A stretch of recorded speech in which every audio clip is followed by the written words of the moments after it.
I spent the better part of the last 2 decades either as a generosity pastor or as a generosity strategist. And unfortunately, the majority of the time that I'm asked a question from a pastor related to money is because there's a shortfall. And 9 times out of 10, I know what the answer is as to why there's a shortfall before we ever begin the conversation. And it's this, that my church just isn't giving enough. If I could just get them to tithe, I would have no financial problems whatsoever. And I certainly understand that sentiment, and there's a lot of accuracy to that for sure. However, when you begin to feel the pressure of the finances and you start to chase the result of the dollar, it can reap a short-term result that you enjoy, but it can also reap some lasting fruit and culture that you don't. So in today's topic, I want to talk about 4 drivers of a generosity culture that are under the surface but absolutely critical. Now, if you've watched any of our sessions on the generosity crisis, you've heard us talk about how giving to the local church has gone down percentage-wise over the last 4 decades. Charitable giving in America is divided into different sectors. Every sector has been on the rise during that same season. Only one has been in decline, and that's giving to the local church. That alone tells us that money is not an issue, opportunity is not an issue, willingness is not an issue. Everyone else is experiencing the benefit of generosity overflow with the exception of the church. Now, something else we know is that the more often someone attends church, attends small group, involved in service, in other words, the more engaged they are in living out the vision of the local church in powerful ways, the more they give and the more often they give. Okay? So the issue is not finances, it's not willingness, it's not opportunity.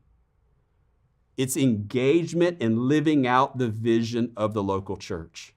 So I want to give you the 4 drivers to help people live out vision through the local church that are going to result in a generosity surplus. Driver number 1 is vision. Vision. Now, when I say vision, I'm not talking about a cute slogan. I'm not talking about a marketing term. I'm talking about something that's actionable and measurable and clear. Oftentimes, churches can exist with a couple of different positions as it relates to vision statements. Some churches have no vision statements because they think it's automatically implied by the teachings of the Bible. Other churches would have a vision statement that might be a restatement of a scripture verse. Others would have a highly crafted statement that may be long and might have several religious and highly spiritual terms. While all of those might be accurate, the church is taught in Scripture. Scripture is a point of reference for us moving forward in direction for sure. And definitely we're about spiritual religious things, absolutely get it.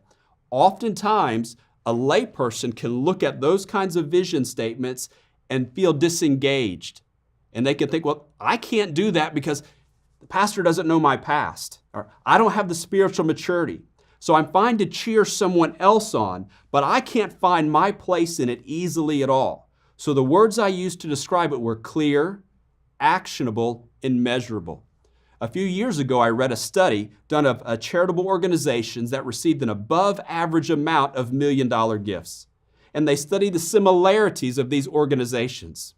One of the similarities that they gained from the study was the charitable organization sustained a clear vision where a donor or a giver could easily become involved in the vision. He or she saw his place or her place in the vision, and they were able to live it out. They were able to dream the dream alongside of the leader, and they were even able to create opportunities for themselves to give $1 million gift and see the vision go forward. So, driver number 1 is a clear, actionable, measurable vision. Can a middle schooler or a high schooler or a teenager, can they understand and see their place in it? Can someone who's been attending your church for 90 days clearly know what they're supposed to do with it? Does it engage someone to change the way they live and adopt habits and behaviors? So I'd measure your vision statement based on those 3 words. Second thing is invest. A second driver is invest.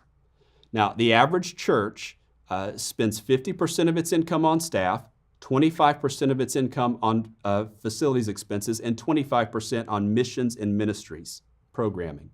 It can leave you to feel as a leader that 75% of your expenses are fixed. And then every year, we tend to just recreate those expenses over and over again, adding a little, taking away a little. And it is very common for a local church to raise their budget needs every single year, even above